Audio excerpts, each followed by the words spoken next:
আসসালামু আলাইকুম। আজকে আমি শুধুমাত্র আটা দিয়ে দারুণ স্বাদের কেকের রেসিপি নিয়ে আসলাম। এখানে আমি 3টা ডিম ব্লেন্ডারে দিয়ে দিলাম। দিয়ে দেব চিনি। চিনি দিয়ে আমি ব্লেন্ডার করে নেব।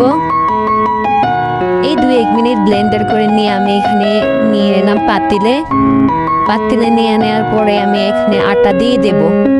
আটা দেওয়ার পরে বেকিং পাউডার দিয়ে দিলাম। এখন চেলে নেব। চেলে নেওয়ার পরে একটু লবণ দিয়ে এটা আমি গুলিয়ে নেব।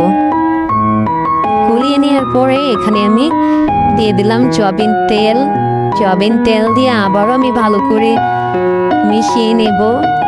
এখানে আমি দেব চকলেট আর মুরব্বাটা কেটে নিলাম। এখন আমি আবার দিয়ে দিলাম কুসুম গরম দুধ দিয়ে ভালো করে মিশিয়ে নেব। এখানে আমি একটা পেপার কেটে দিয়ে দিলাম, তেল দিয়ে ব্রাশ করে নিলাম। এখন আমি ডোটা দিয়ে দিলাম, দিয়ে ভালো করে ঝাঁকিয়ে নেব।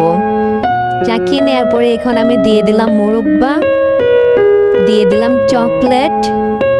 এখানে ফুটন্ত গরম পানিতে একটা স্ট্যান্ড দিয়ে বসিয়ে নিলাম।